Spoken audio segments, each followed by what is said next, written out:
Would you say the experience is more important or the catching of fish is more important as a fly angler? Today's guest is all about the experience, and today you're going to find out about the lake and the tens of thousands of acres he manages to create the best experience possible. Whether that's hunting, fishing, wildlife viewing, or other, today you're going to get a glimpse into all this, plus the Stillwater School. It's all coming on today's episode. This is Traveled, where we take a deep dive into a specific region of the country so you have a better feel for what it takes to put together a trip and how you can be better prepared when you get there. Hey, I'm Dave, host of Traveled. I've been fly fishing since I was a little kid and grew up around a little fly shop and have always loved traveling and adventure. This is why we're digging into this today. Steve Hyde of the Hyde Drift Boat family and manager of vast private lands out west is going to shed some light into how you can connect with these amazing experiences in these areas out here. You're going to find out how he founded Hyde Drift Boats with his dad while starting out in the garage. We're going to get into the Hyde Drift Boat story. And you're also going to find out how to save time at Sheridan Lake and how to have a better experience there and the spring creek that's nearby, and also how to take advantage of some of these activities in the summer and the winter months. Plus, you'll hear about the Hyde Drift Boat innovation that he talks about here, where they combine aluminum drift boats with fiberglass drift boats and all the features to make one amazing boat. We talk about that today. This episode of Traveled is presented by Yellowstone Teton Territory, where you can explore the great fishing, hunting, and hot springs, and much, much more. Check them out, wetflyswing.com/Teton. Find out more there. All right, let's jump into it and see where the road less traveled takes us today. Here he is, Steve Hyde from EagleRidgeRanch.com. How you doing, Steve? Really good, thank you. Yeah, thanks for making time today to put this one together. It's going to be a fun one. We've done some great stuff out. We're going to talk about Eagle Ridge Ranch, Sheridan Lake. We had a fly fishing school we did with Phil Roy here this year. It was amazing. People said a lot of great things about kind of, the fishing and all that stuff. So we're going to talk about Sheridan, but also you have a pretty cool role. You got a couple things going, Director of Wildlife Management, and we're going to talk about what that entails. And then also the Hyde in your last name, you have a connection to Hyde Drift Boats. And so we'll probably hear a little bit about that background as we get into your story here. So first off, how are things going? What are you up to this time of year? Real good, yeah. This time of year, we're kind of in in-between season, and we haven't quite got our 4 feet of snow yet, so it's a little light on the snow activities. Got plenty of cold weather, so ice fishing's always way fun, and we got a lot of that going on. And we do rent our cabins here on the ranch year-round, and so you just get creative in the in-between seasons, but it's way fun. Yeah. So when does the in-between, like you got obviously we were there in the fall. When does that kind of end and when does the in-between season start? Yeah, so November's kind of in-between season month, and April's kind of an in-between season month. And yeah, we don't quite got enough snow to get too much going on. And we do have a role where we do outfitting with a little bit of hunting as well. And so we tie that up a little bit in the fall. And so that keeps us busy for October, November, December. Okay. Yeah. So we're going to talk about the lodge and the lake and things like that. And I love hunting as well. I think we got about probably half of our listeners at least are into hunting. So I'm curious to hear about what that looks like. Is this mostly during the winter months, I guess during the hunting season, like big game, or what are people doing out there? Yeah. So we outfit all the big game species, mountain lion, wolf on top of that. And, and then that's can be a controversial thing to drag out, but when we don't really push it too hard. But sure. I do know there's some different opinions on that stuff. I really don't want to get into all that, but I think game management is a positive thing, and that's kind of what it's a healthy space to be involved in. Right. So you got, and then also is elk, deer, like kind of what other species out there too? Yeah. We get here pretty strong elk and deer. There are a couple moose tags people. Oh, wow. Draw, and so they do have a little moose hunting still goes on, and then like the predator stuff, the mountain lion stuff, they just follow the game around and they put a pretty good hurt on them, but it's nice to keep that management going too. Sure. Good. Okay. So you got that, and then you have all just basically the wintertime recreation. Then come, April, there's another transition, and then you kind of get back to the fishing. Is that the focus once you get into kind of May? Yeah. We just, we get ice off on Sheridan. It's amazing because there's a couple pretty solid springs coming into that Sheridan Lake, and you get ice off pretty dang early. You get ice off earlier than you can get access to the property outside of via snowmobile. And so it's not a real dominant ice off, in May. Like we'll get ice off in in the end of March and April even, so it's kind of an early one. Wow. Okay. And talk a little about, we're going to get into your background a little bit, but I'm curious on the lake. Maybe describe, it's pretty unique, right? It's a private lake, so you can actually pay to get access to it. But talk about where it is and why this is unique in the area. Yeah, the lake's is in a really cool setting. It's in between the tiny one horse town of Kilgore, which is about another 12, 14 miles to the west. And then you have Island Park, which is kind of a sub to West Yellowstone going east. And it's about 12, 14 miles back to the east from the lake. And so it sets out a real remote setting of a mixture of private and public lands.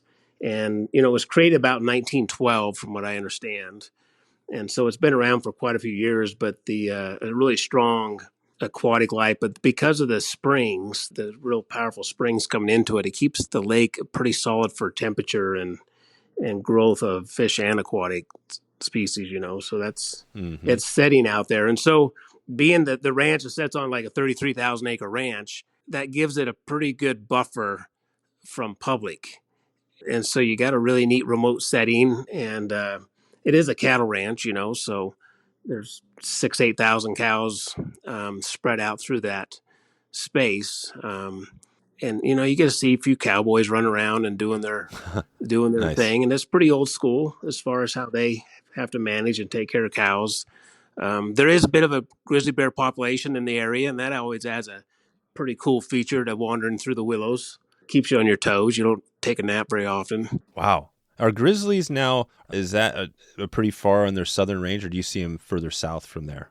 Oh yeah. We're pretty right in the middle of the Mecca for the grizzly thing. Okay. Yeah, because you're close to Yellowstone, right? Not too far. Yeah, close to Yellowstone. Island Park's a huge zone, and see, there's no hound hunting or none of that in Island Park, and so they don't get much of a fear of man because they don't get harassed much, and so there's quite a few encounters with people. I was actually walking and hunting with a gal this fall, and had a grizzly bear come within 15 yards of us, and just looked right at us and kind of checked us out, and then he went on about his way, which was kind of the positive note on that. But the interaction's pretty common if you spend much time in the woods in this area.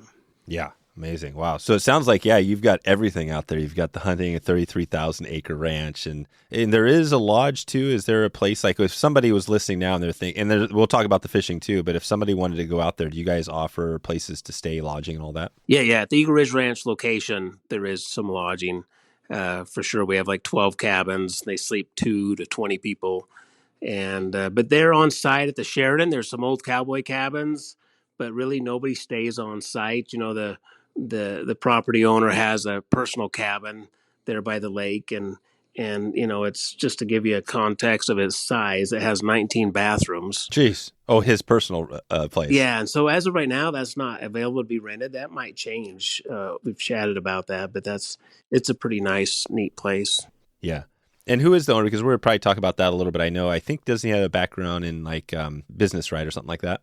The owner is the owner of Melaleuca, and it's Frank VanderSloot who owns the property. Very, very nice, very conservative with outdoors, really big in protecting natural environments and space and fisheries and wildlife, and that's a healthy space. Oh, wow. Amazing. Yeah. So that's what, and it sounds like you also manage some other areas around. What is the lake itself? How do you manage that? Who's managing the lakes? How are we making sure that, what's going on with the fish that are species that are in there? Yeah. So we've worked with a lot of agencies, with my fishing background, I'm familiar with the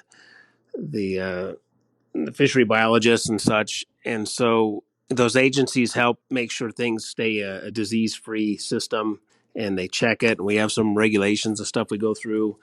And so it's great working with those agencies, Fish and Game and such, because they have some great tools in place to make sure that things stay healthy. Because it's a system interlocking with other systems throughout the upper Snake River region, and the Henry's Fork and all that stuff is all tied together. And so it's a healthy space out there, and we want to maintain that. Gotcha. So there's, and then you guys on the fish in there, maybe talk about that a little bit. What are the species and then what are sizes of fish you could catch in there? So the species of fish in there, they have a rainbow, and there's different strains of that. And then they have the purebred cutthroats. It's the Snake River cutthroat. And then they have the brook trout. And so those are kind of the three main species. The Upper Snake River region in the Henry's Fork system does not have brown trout throughout that system. And so until you get below Mesa Falls, and then brown trouts are introduced into there. But those are the main species. And there are some kind of like a native, I don't know how native they are, but there's a chubfish that runs through the systems all through Henry's Lake and Island Park Reservoir and Sheridan. And I don't know really a lot about the history of that. It's kind of a looked down upon species, but I think it's a healthy system. Yeah, natural native fish. Yeah. Okay. Yeah, so that's it. And then people listening now could actually get access to this. How does that work on access? You have a certain number of slots that you open up throughout the year? Right. Yeah, we try to keep it a pretty positive experience out there. So there's about 7 miles of Spring Creek running through the ranch. And then there's the lake itself on top of that. And so currently we allow 12 people a day to access the property. And it's not 12 fishermen, it's 12 people is our goal. Sometimes that'll change a little bit if you have a group of 20 all from the same group wanted to be together, but we don't like to mix groups and exceed that so people don't feel invaded upon. And so that's kind of our goal, to keep it so you got plenty of space to do your thing, wander around, explore, and you just don't feel like someone's on top of you in the middle of that. And that's kind of the goal there. Okay. And so most people come in there are a lot of people in the summertime, at least summer, fall, fishing and then hanging out, fishing the creek, fishing the lake, both equally. Yeah, because you can, the lake's fun to fish first thing in the morning, and then if you get the little afternoon breezes come up a little strong, it's nice to sneak over to the creek and wander up and down that, and you can get in those willows and stuff a little bit and get a little protection from a little afternoon breeze that can show up. Okay. Nice. Well, we're going to dig more into Sheridan, but I want to hear some of your story of how you got to this position on working with, and we could talk more about the other areas you manage, but do you do a lot of fishing, do you do any fly fishing, hunting? How did you get into all this to be managing Sheridan Lake in this area?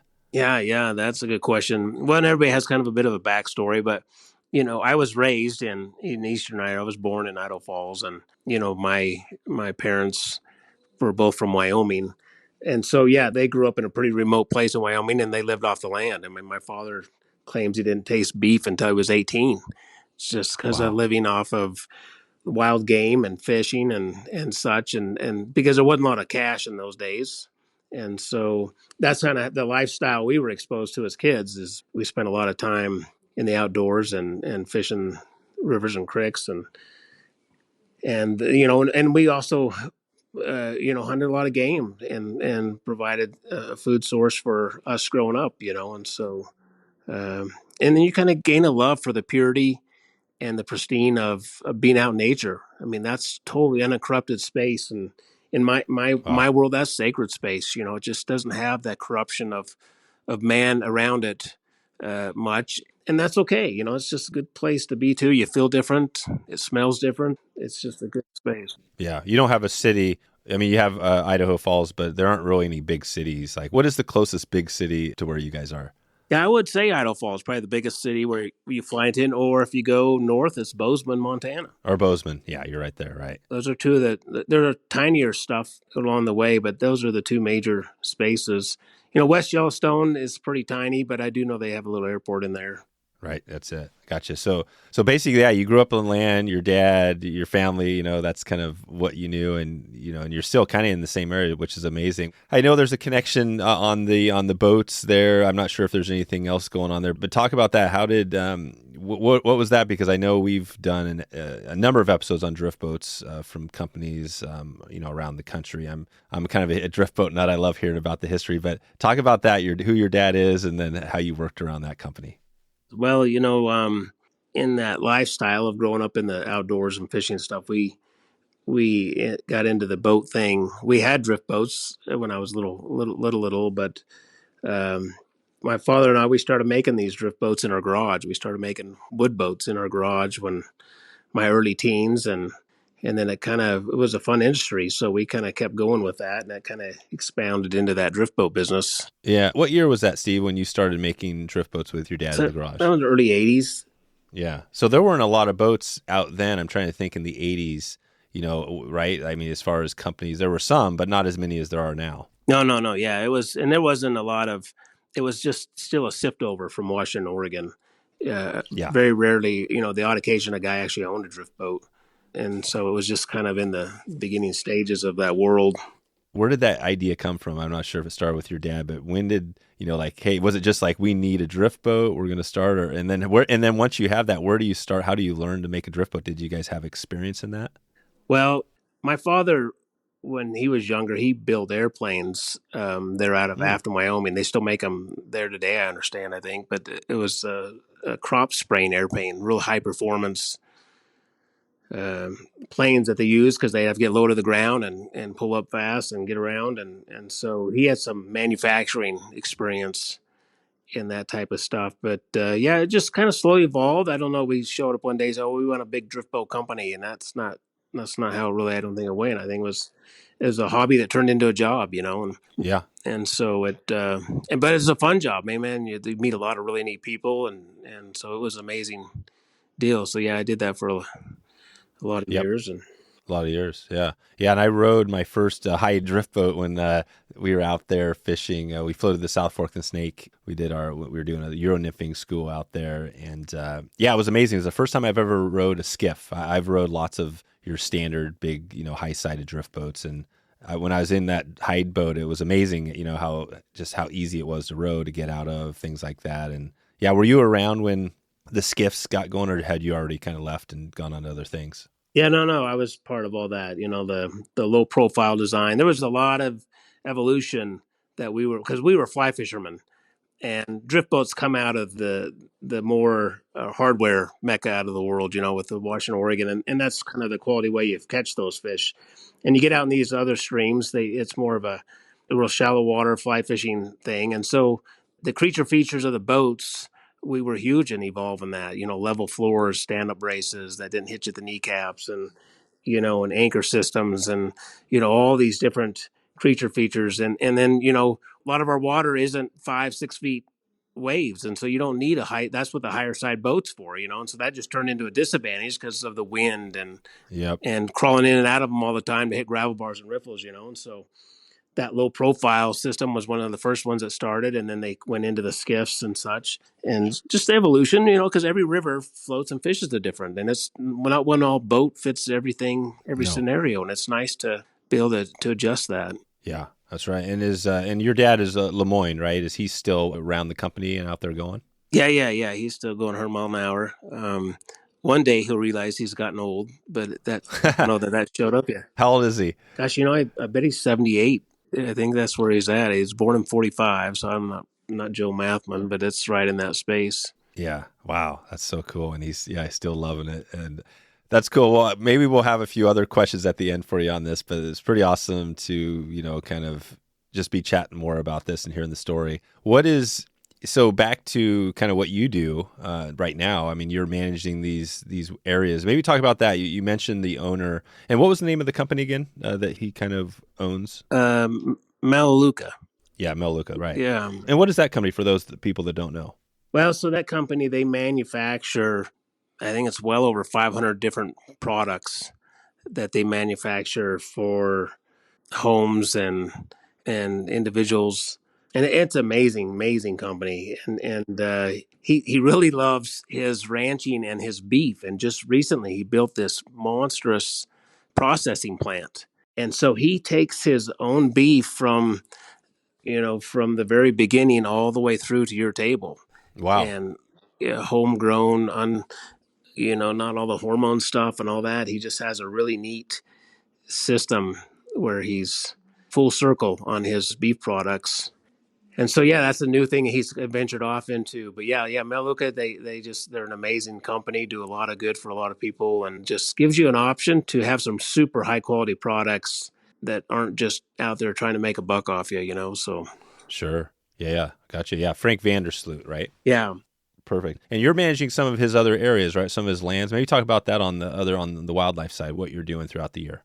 yeah, just with my background and history, and I've been exposed to a lot of country around the world, coming from the boat thing. We traveled a lot and fished, all over the place, all across the United States and Canada and South America, and all the Alaska stuff, and I've been into Europe, but it just as far as the with Frank's side of it, I manage all his. I'm the director for wildlife management for all his properties in Idaho, Montana, Wyoming, Utah, and he's got quite a bit of stuff going on in Hawaii now, helping that on his beef side, helping that place over there have some better in-house where everything doesn't have to be shipped in. And so that's kind of my role with him. And then my home base is here up in Island Park and taking care of directly the Eagle Ridge Ranch, which is about 2,000 acre ranch that we it's kind of a pretty family friendly gig. We have the 5 private lakes on the ranch. Some are for playing in, some are for fishing, and we do horse rides here and archery and shooting shotguns and. Hmm. All right. So you have some upland bird hunting too? That is available, but most people when they travel to an area like this, it's surprising how many people have never shot a gun. They never shot a bow and arrow, and we have life-size animal targets with the archery range, and they never caught a fish, and Sure. and I think if they catch a fish, they ought to eat the dang thing. And so I'm not opposed to a guy for the first time in his life goes out with his boy and catches a fish, and heck yeah, let's show him how to clean that thing and stick it on the grill, and that's good stuff, good healthy stuff for people to learn and know and experience. Yeah, definitely. Families. It's just amazing. The families come walking up to the door with this big old fish they've caught, and there's kids just smiling, and he doesn't know what to do with it because Dad's like, "Well, what do I do now?" And I'm like, "Well, and you just walk them through the process, and and they just like the highlight of their life to experience something that we almost take for granted because we've been doing it for so long, and you never want to lose that. That's just healthy stuff." Yeah, that's amazing. Yeah, I think that's part of the problem probably with a lot of the country or really maybe the world is that people are so disconnected now from the wildlife outdoors, right? They got their devices and sometimes they don't even leave the city, and if you've never experienced that, how to clean a fish, how to, got an animal, right? Like you're not getting that same connection to nature, right? Yeah. It sounds like Frank understands that. Is that part of his focus is really thinking about those people? How do you connect more people to nature and all that? Yeah, that part of it, and even to each other. He's big into all that stuff and providing those experiences and allowing this space to take place. I mean, that ranch is kind of his personal thing, but he allows us to manage people to go over there and experience that. I mean, that's huge. Some property owners like that just lock that up and turn everybody away, and nobody's allowed. And he spent tons of cash out of his own money to see that that's working and provided and available. And that's not normal from No. these big businessmen that just start tying everything up. So Yep. that's good to see, and that's great. That's wonderful to work with and around. Yep. No, it's amazing. So you're throughout the year, you've got Eagle Ridge Ranch, Sheridan. So do you spend a lot of time out on that area, and then throughout the year you're traveling to these other locations? Yeah, a little bit. I don't travel a ton because there's game management working with Fish and Game and different agencies in the different states, and each state manages their stuff a little differently.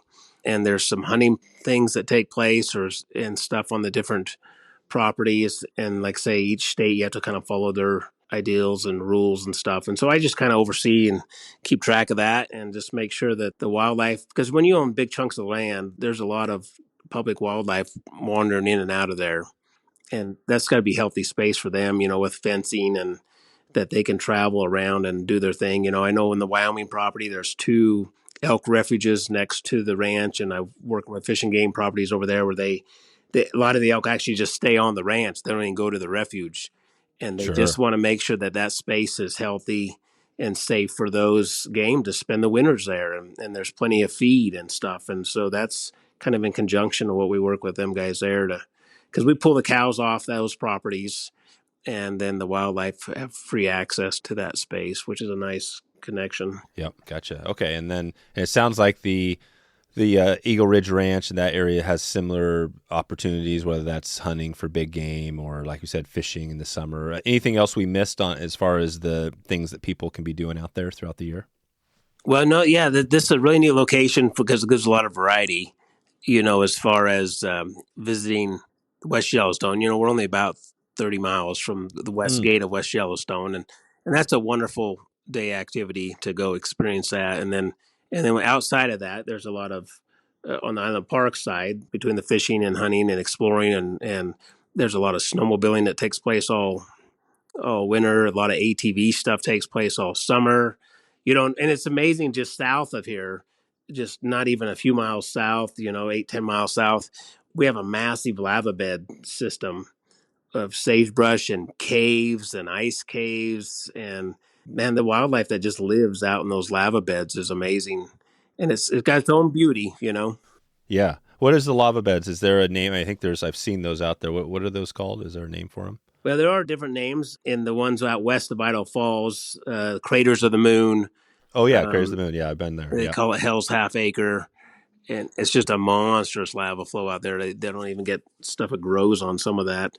But, and that's just part of what created this space out here, these lava flows. But there's a lot of tubes and different things. You stay a little bit north, you don't have to deal with the snakes. You get a little too far south, you got to deal with snakes. But, snakes or grizzly bears, I don't know which one I prefer. I think I like grizzly bears better than snakes. But yeah. Are these rattlesnakes? Yeah, you get some rattlesnakes that kick around in that area. But when you get up north like this, we don't have that up in this. We don't have timber rattlesnakes or none of that going on up here. We're too high for that. Yeah, these are western rattlesnakes, right? Yeah, 4-footer would be a big one, But yeah, gotcha. Wow, and then the Craters of the Moon, that all the lava flows. So you're saying there's lots of wildlife that are living out there in those areas? Yeah, well, the Craters of the Moon is hit and miss, and so some of that's too extreme, even for a lot of wildlife. But the system between us and 40 miles south, there's a lot of wildlife that live out in that there's some monstrous deer that live out there, and even elk will live out there year round. So because it's surprising you get some water out through there and stuff. So yeah. Gotcha. Wow. Just a variety, because you got the mountain, you got the Continental Divide, 10 miles. That's right there. Yeah, right here next to just north, right? Isn't it just north of you guys? Yeah, in 20 minutes I can be on top of the Continental Divide, and then you go south and you got a lava flow, so it's the Rockies all the way down, and so it's kind of a cool variety space. That is cool. Yeah.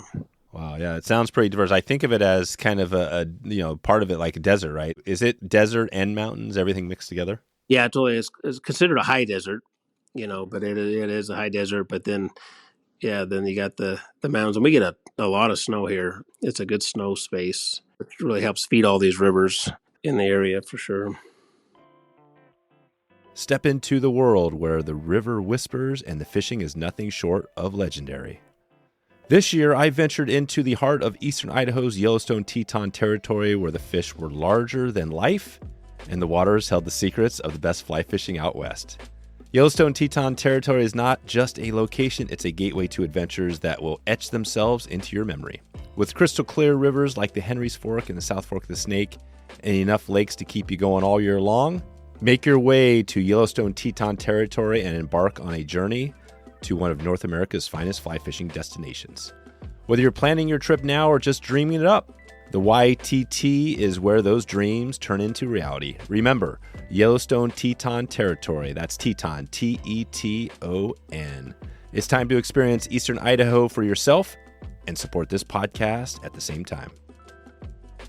Well, let's jump back into Sheridan a little bit. Sounds like you've done a little bit of fly fishing over the years. So if people, were thinking like, okay, this would be good to head out there next summer, what are the times? Do you have any good times? Do you guys have slots filled up, or when should people be thinking about heading out there? Yeah, that's a good point. So we kind of have a peak season in a normal fishery, from May to October. And it's not uncommon to get snow every month of the year up here. So you just can't outguess that weather experience. But that's kind of the healthy space. And so we always have some spots kicking around. We don't fill up a month at a time or nothing. And so if you be a little creative, we can always find something. And then sometimes we'll also, to help kind of accommodate some people, is a lot of people will fish all day long and be off the water by 5:00 and they're done for the day. And so sometimes we'll let people pay like a half day rate to go from 5 to dark. Mm-hmm. And so we try to be respectful of everybody's space, but there are some options to let people experience the fishery over there. Okay. And throughout the year, do you, I'm guessing you fish the lake a little bit. Is that a place that you kind of know? Do you know, are there hatches? Are there specific things? What are people doing out there on the lake? Yeah, the lake will go through the normal lake series of hatches throughout the whole year, all your caddis and chronomids and all that stuff. And if someone wants to follow the hatches and stuff, the goal on a fishery is that you could just show up anytime, any place, and catch yourself some fish. Yeah. And that's how we kind of try to keep the fishery. We that fishery at Sheridan, different from Eagle Ridge. Sheridan, it's a catch and release fishery, and it's a fly fishing only fishery, and nothing against spinners or bait. It's just that's usually a little more damage into a fish, and so that's why we deter that space. It's just more of a, we try to keep it a pretty pristine experience. We try to keep the fish a pretty pristine fish. You should be able to go over there. I mean, people catch fish over 30 inches every year. Oh, wow. And that's just, but people win the lottery every year too, I guess. But, yeah. But yeah, no. So that's kind of how we try to keep that as so you maybe try to catch a better than average fish in your life. And those really big fish and they're smart and you got small tippet, the odds aren't in your favor. No. And so, and it's always fun to have the big one get away. That's part of what keeps you coming back, Yeah. Yeah, it is. Yeah. It was cool I wasn't out there this year, but Phil Roy was kind of hosting and leading the school. And it was a perfect place because I know, there's some lakes around there that get pretty busy, the public lakes. And so like Henry's and other areas. And it's a good first stop to have a private area to have the school type session, right? Where people don't have to worry about, pressure or too many distractions and they can learn, kind of the stuff and then take it to the next lake. Anything else to know? So I'm looking at it's Eagle Ridge Ranch. So there's a lake there and that's the lake you're talking about. That's open to everything. And then Sheridan is the fly fishing only. Right. Yeah, exactly. So we kind of more, beginner experience here at Eagle Ridge. I don't care how we provide worms and spinners, and we just want to see the kids catch a fish and experience that world. Sheridan, we want people to experience a real unique experience, an opportunity to catch a really big fish on really light tackle, and so that's kind of, and we just we don't want it to be a busy place. And so that's kind of how that different space is. Okay. And do you have a lot of people that are coming back kind of year after year? Is that most of your clientele, or are you getting some newer people coming out too? It sounds like Eagle Ridge is maybe you get a lot of newer people, but Sheridan's more repeat, or how does that look? Yeah, that's exactly it. Yeah, we get people visiting West Yellowstone. They'll stay here as part of their location, and some people come back every year. We have tons of family reunions. We'll book everything at Eagle Ridge and just stay, and because there's so many activities right out your front door, you haven't got to pile the whole family into a car every 5 minutes and travel somewhere to have an activity. You just walk out the door of your cabin, and you've got fishing, boating, archery, shotgun, playing, catching frogs. There's thousands of frogs on the property. Yeah. So Sheridan is a different world, and so we're trying to keep that a different experience. Yeah. It was just, it was just something, and there's a lot of time and money's been gone into the creek over there to keep it enhanced and quality for the fish and the fishery. So okay. And what are the other lakes around there? There's, you've got the Eagle Ridge Ranch, but then we met like Henry's Lake. There's a number of different public lakes, right, that are out there as well. Yeah, we have Island Park Reservoir. Okay. Which is a big main lake. And then you have Henry's Lake. And those are the two big major lakes in this system. And then you've got a lot of rivers between all that, a river space between Henry's Lake and Island Park Reservoir. And below Island Park Reservoir, you got the Box Canyon, Henry's Fork going into Mesa Falls. And then just down off the hill, you got three rivers, which is Robinson Creek, Warm River, and Henry's Fork come together in what they classify as three river section. And they, so there's a lot of water starts floating out of this zone, and this known as the North Fork. And then coming out of the east, where you have Jackson, Star Valley space, you've got the South Fork of the Snake. Yep. So coming through that drainage, and then the two meet just down there in the valley. So it's a pretty neat river system. Yeah, we've done a few episodes out in the area on, on all of that, the South Fork and, kind of the rivers and streams. And like I said, we had the school with Phil, which was great. So we're hopefully going to be back out there. I think we typically take a break and then maybe shoot for the following year. So I think we're going to be back out with Phil doing another thing at Sheridan and Henry's, potentially then. But yeah, this is good. So anything else? And I take my hat off. I just take my hat off to guys like Phil, because I was raised, river and creek, and the lake has its own language and its own world. Yeah. and you got to speak that language if you're going to be successful in the lake.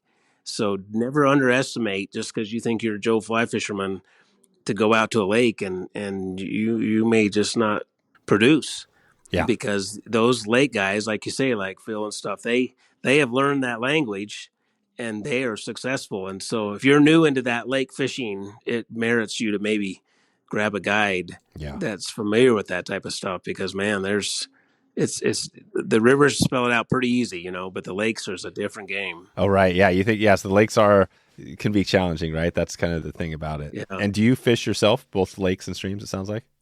Yeah, a bit. I'm still kind of more a river creek fisherman. I love the South Fork of the Snake. That's having fished all over the country. That's I just really enjoy that fishery. It gives you a lot, and I like to float. I like to float the 15 miles and pound the bank and fit the riffles. That's just a big variety fishery.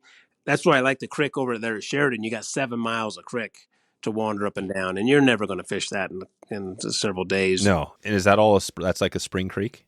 Yeah, I'd say probably 80% of it is spring, but there is a Sheridan Creek that comes off the mountain. And so in the early spring, you will get some mountain runoff coming through that and mixing with the spring itself and then coming into the lake. But in the winter months, it's interesting because in the winter months, you don't have much of a runoff off that mountain. And so the creek there at Sheridan, the first couple miles, it could be a minus 30 in the winter for a week. And you won't get any shelf ice in the eddies or nothing. That water temperature stays really high. Right. It never freezes. And that's part of a healthy system. God. And are people still fishing out there occasionally and like right in the winter, in the middle of the winter? Very rare. Yeah. It's a little dangerous to go out there in the winter. There's no cell service.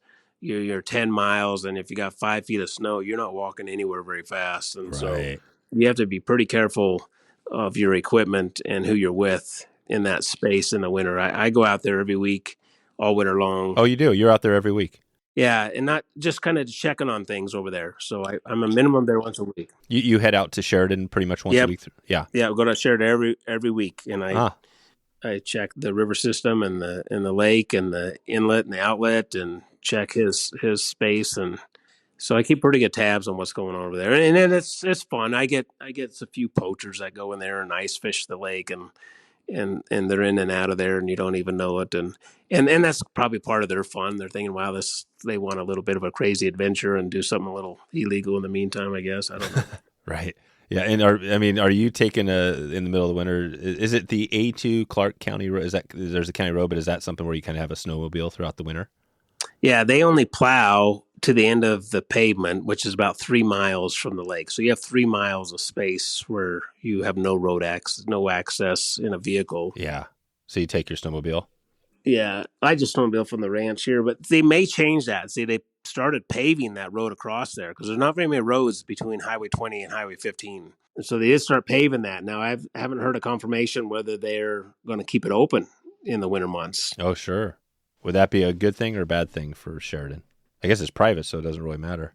Yeah, don't really affect me. I kind of like where it has 7 months of nobody out there, and so there's nothing wrong with that. No, I think that is kind of good. Yeah, we've seen some of the same things in our area where they, have talked about paving something or getting more access. And there's something to be said about, it takes a little work to get out to a place, right? It just makes it a more, like you said, better experience. Yeah, a little bit of adventure. People need adventures in their lives. And especially where it isn't all spelled out and it don't all work out. Right. What is a snowmobile like for those that haven't ridden a snowmobile? What is that? Are you on the seat of your pants, or could you get in some danger on that? Those things go pretty fast, right?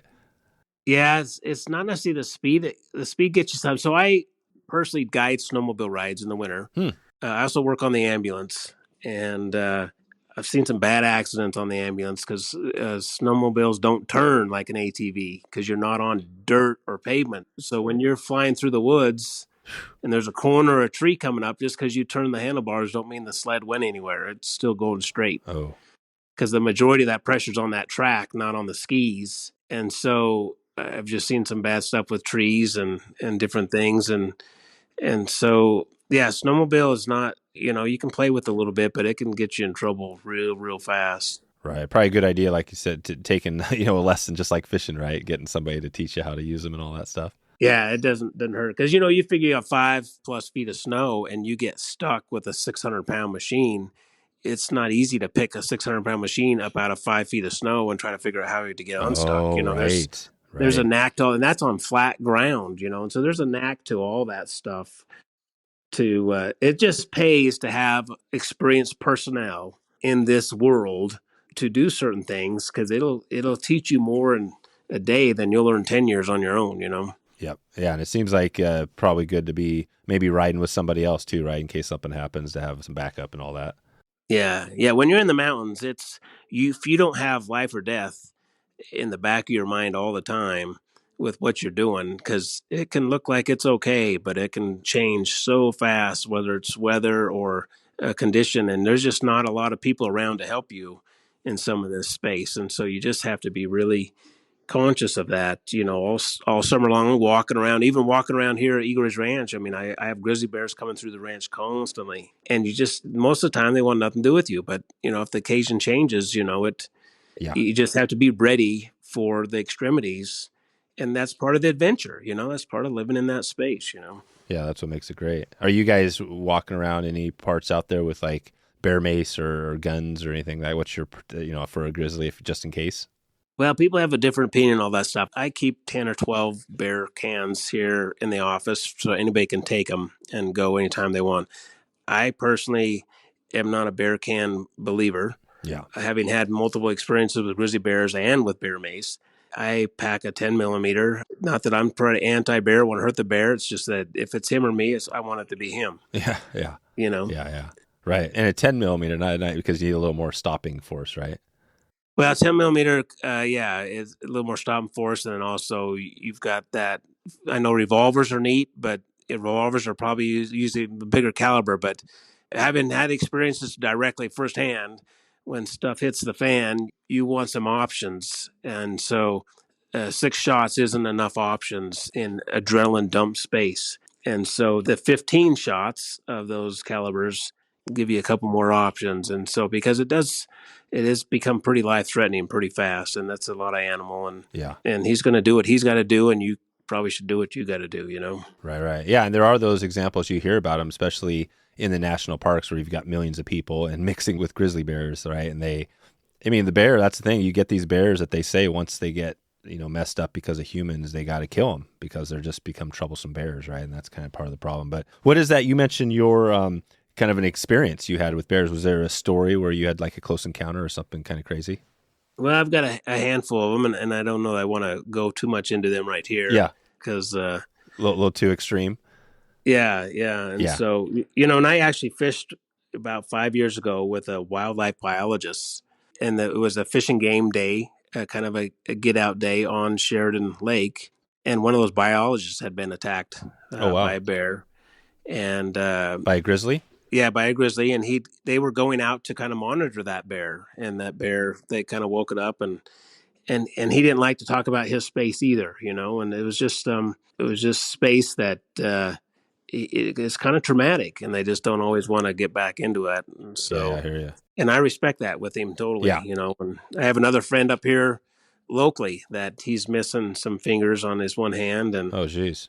from a bear chewing on him, and that wasn't fun space for him either. No. But it's just part of being respectful of the animal in our space, and just that's part of what we accept living in this area. Yeah, right. That's it. I think if the respect is the best word, I think that the animals, for the most part, it seems like are the same, right? As long as you give them respect and space, they don't necessarily usually want to eat you, right? They want to just get something else. Yeah, 90% of the time, my interactions with them, they don't want nothing to do with you. No. Like, if you get in my space, you're not going to like it. And if I get in their space, they're going to hold their space too. It's just like you said, you get in that certain space with them, they're going to make sure that's not where you should be.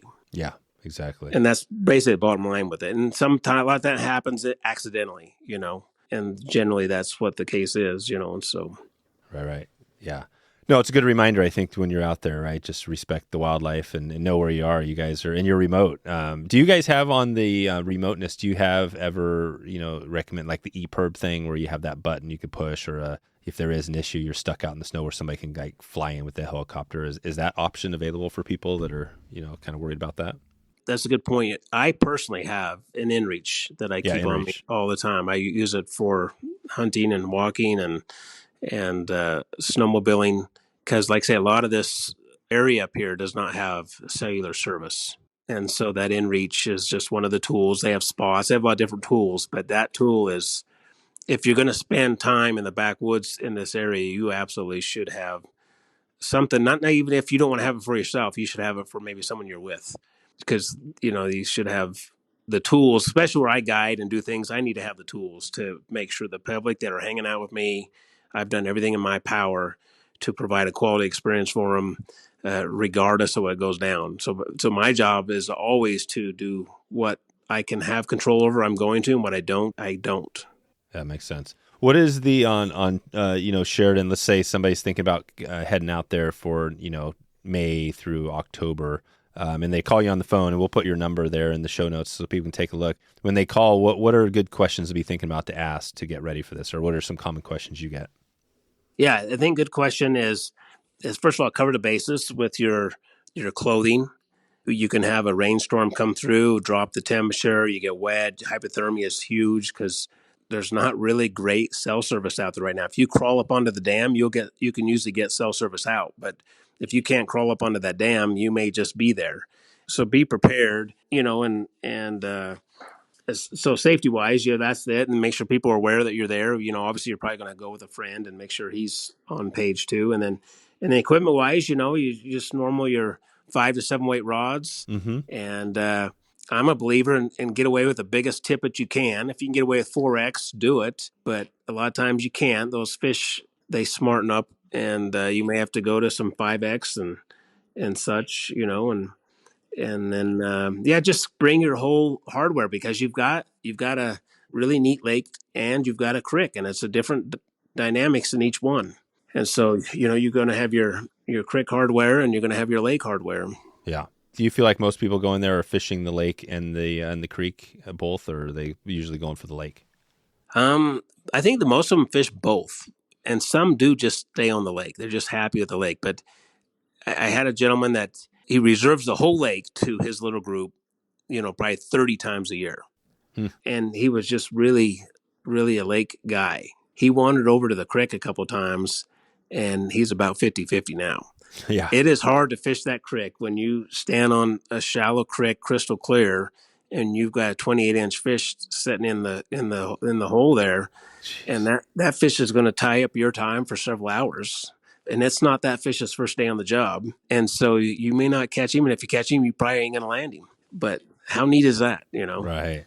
That is to neat. have the visual of that is pretty cool. Yeah, because these fish from Sheridan are going up. These big fish are going into the lakes to spawn, and just they migrate through there. Is that what's going on? Yep, they travel back and forth, and you get fish connected with the Island Park Reservoir system.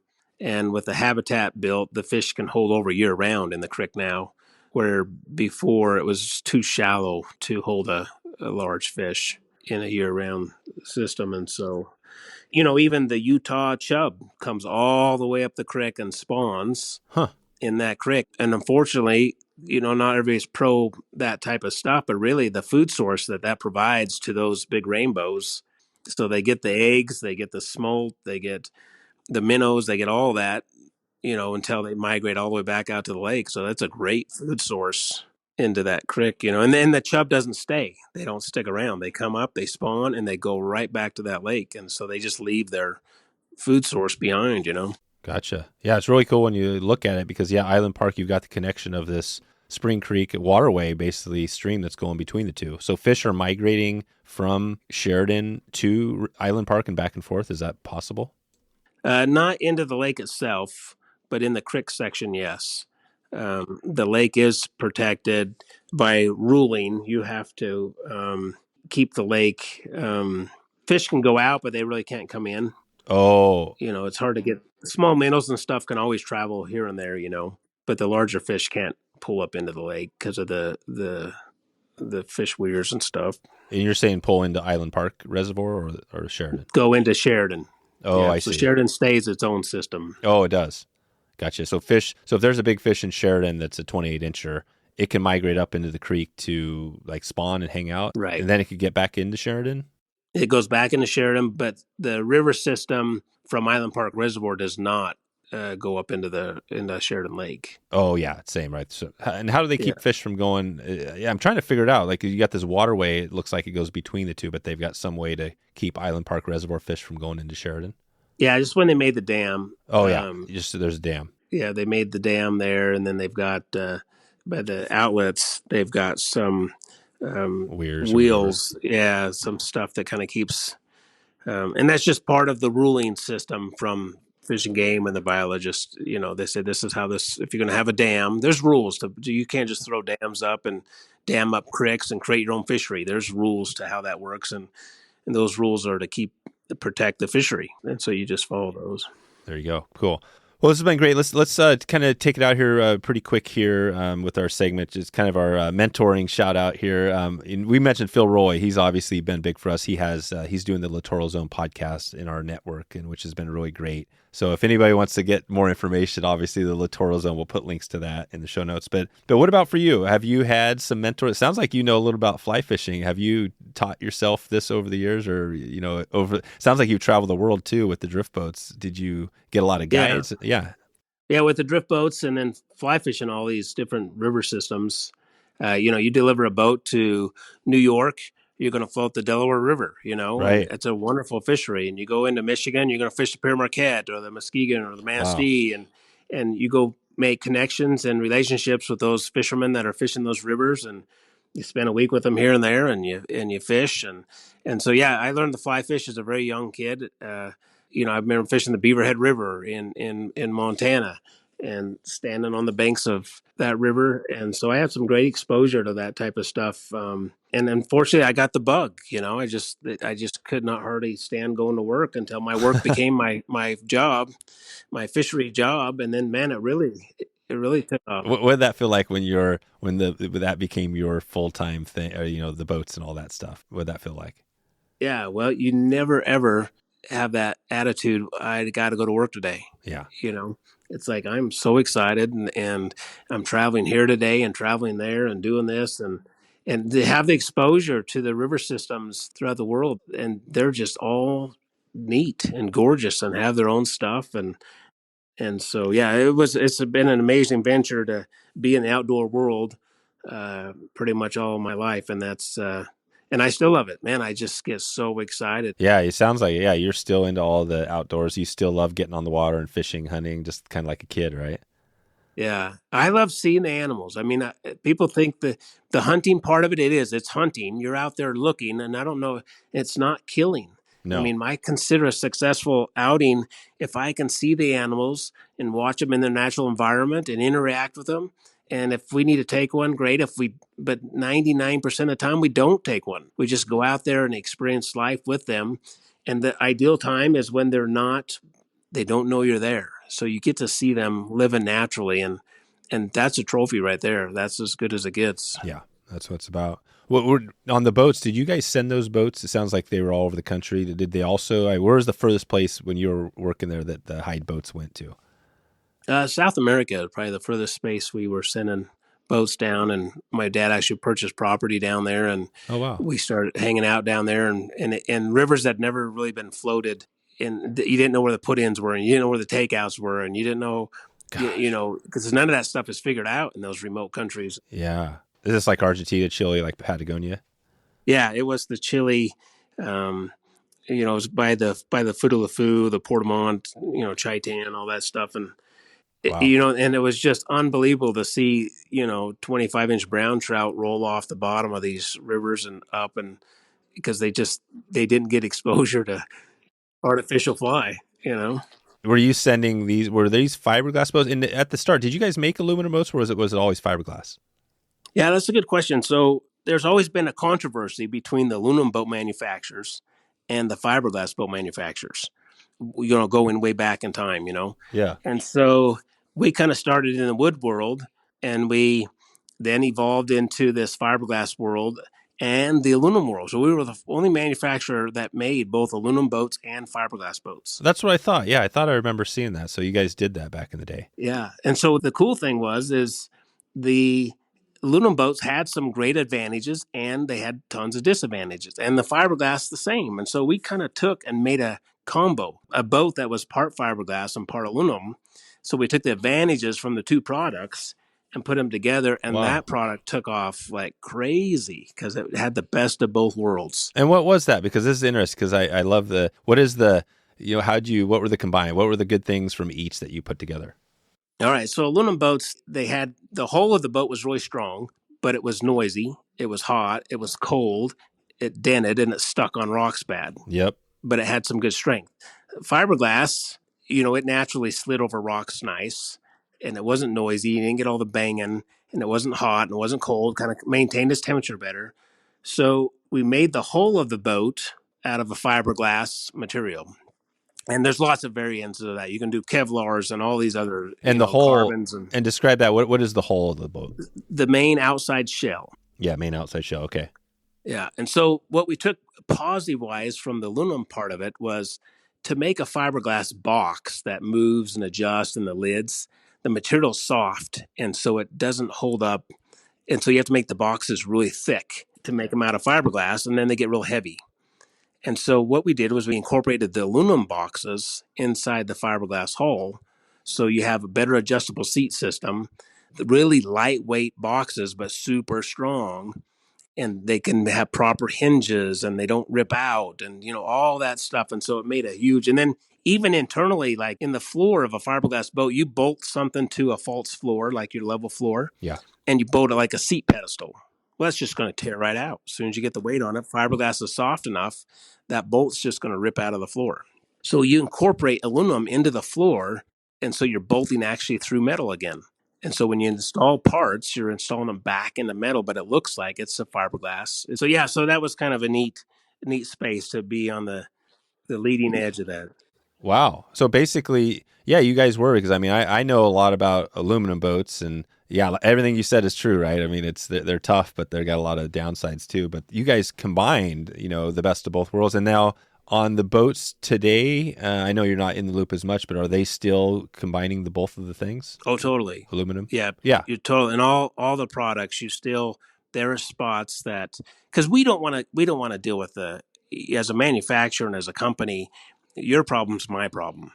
So if something's bothering you or something's not holding up, that really comes back and makes my life miserable. And so anytime you can make something maintenance free and function for a long period of time with very little upkeep, that's a bonus for both of us. And so that's what you're going after, is stuff that just works day in and day out. And I see new boat companies that they would come along and they'd be doing different things with their oar locks, or like take for instance like a white oar block. The UV will break down a white oar block like in a year's time. You don't even, wow. but where if you make it out of black has UV inhibitor in it. A lot of people don't know that basic thing, but through time and hard knocks, you're like, wow, these guys are still using white oar blocks. They just don't have that mileage yet. And only an experienced person, I don't care if you are a painter or what you are, when you look at stuff, because your experience allows you to understand why you still don't do that stuff, Yeah. Yeah, totally. No, that makes complete sense. That is, yeah. So, that sounds like that's from Hyde's perspective. I was thinking about that, like what separated you guys? Where was the success come from? It sounds like some of those innovations are what kind of set you guys apart from some of the other boats out there. Yeah. Well, we made a fly fishing boat. We just didn't bring a boat from Oregon and try to force it into the fly fishing world. It had to be changed because we wanted to stand up all day and be comfortable leaning into a set of braces that didn't hit you on the kneecaps. And we wanted level floors. They didn't have level floors in any of that stuff back then. God, that's so nice. Yeah. Yeah. So all those little things. And when you're a manufacturer, it's so much fun because it's like, well, I don't like this. Well, what do we got to do to change it? Yeah, change it. Because we were using the product, and so it never ends. That's a neat space to be in. When you can go back to the office and walk back into the plant and say, how do we change this? This doesn't work, and they can change it real fast and away you go. Huh. Was your dad a big fly or a fisherman, fly angler at all? Oh, absolutely. Yeah. And as a young, he had a wonderful childhood growing up. They would trap muskrats and skin them in his kitchen, and that was their livelihood. That would pay some of their bills, and you'd only get a couple dollars out of a muskrat skin, but it'd take you half the day to go acquire the muskrats. That's just the environment he lived in, and so fishing in the early days was livelihood, and then it become hobby. Yeah, gotcha. Right on. Cool. Well, just want a couple of random ones, then we'll get out of here more on the area itself. So you mentioned like shooting. What's your as far as hunting? Do you have a hunting you really in, or are you doing some big game? You do a little bit of everything, or is it more fishing? I do both, but the hunting thing I don't push too hard, just because people watch these videos on TV and it's a 30-minute show and they kill a 350-inch bull elk and they want to show up here and take 30 minutes and go kill a bull elk, and I'm like, that's not really how it works. No. I know people that hunt a lifetime to not produce a 350-inch bull, on public land and in the environment, and if that's your go-to, this probably isn't the place for you. No. You want a world-class experience.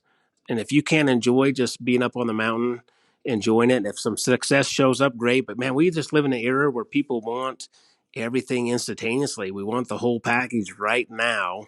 And you're missing the boat because, to hear and see wildlife and not see another human being for the day.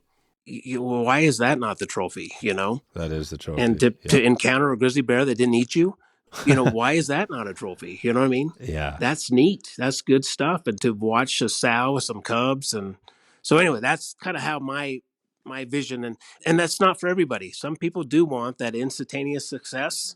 There are places you can go to do that. It's just not what I'm selling. I love it. No, I love that takeaway because I think it's a lot like, fishing, fly fishing, especially, right? Where sure, it's good to get into fish, catch fish, you want to have success. But at the end of the day, a lot of people, and we've talked about this a lot, just being on the water, being out, learning something new that day, right, is what it's all about. Being outdoors. Yeah. To watch a fish feed for half an hour and not even cast to it, just to see everything it's doing to survive in its environment. And we jump past that sometimes too often. Yeah. And we just got to slow ourselves down a little bit.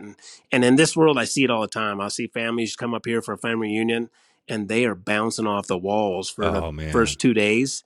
And then finally, I see a boy walk around the pond, pick up a stick, and just piddle around. He's just finally detoxed, and he'll catch a frog, and that space, where we live in these busy places, it takes a minute to settle down. Yeah, I love that. That's a perfect takeaway. And give us one on the area. So if somebody was coming in there and they were going to be fishing, maybe even doing some snowmobiling in the winter, is there a restaurant? What would you recommend if somebody's going to get food in the evening in the area? Is Island Park, is that the closest town? Yeah. So, the ranch, the Eagle Ridge Ranch, that's only about 6 miles off of 20. And so there are several restaurants up and down 20. And there's a really nice new grocery store about 8 miles away, 10 miles away. And you can get the proper meals. All our cabins come with grills and all the propane you want. And so you can cook your own food. And we do not do the food thing on site ourselves. But there's places to get, Island Park is not totally down where you can get a place to eat and you can get some food and some groceries and stuff. So. Yeah, sounds great. Okay. And what about our music podcast on the road trip? So if you're traveling around to, the next destination in your car, you listen to more music or a podcast? For myself?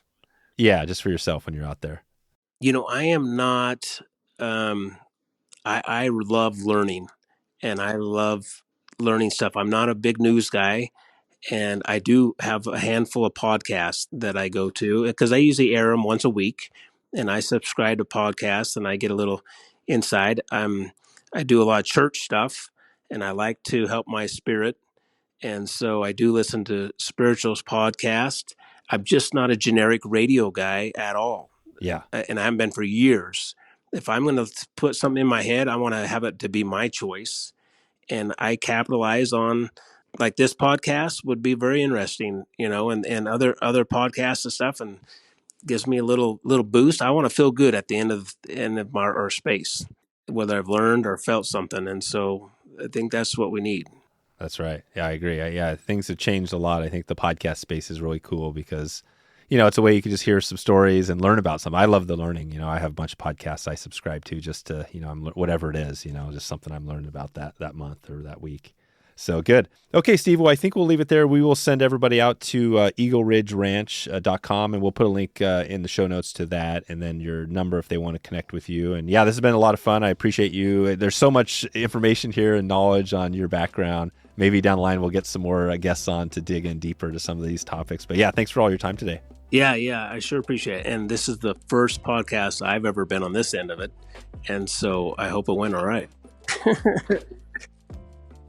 There you go. What a great story. We touched on the Hyde Drift Boat story. We touched on Eagle Ranch, Sheridan Lake, the Stillwater School, all the good stuff going out there. So if you're interested in finding out more and you want to check out this area, whether that's hunting, fishing, winter sports, or if you want to get on our next Stillwater School, go to Eagle Ranch and check in with Steve. Let him know you heard this podcast. If you're interested in the Stillwater School, which we are going to be doing here, you can check in with me. Send me an email, dave@wetflyswing.com. And just mention Stillwater School. We're going to be doing this, and we're going to be doing it with Phil Roy. So let me know if you're interested there. And I think I'm going to leave it there today. I appreciate you for stopping by Traveled, and I hope that you can live that dream trip this year and that you can get off the beaten path and experience that road less traveled. We'll talk to you soon.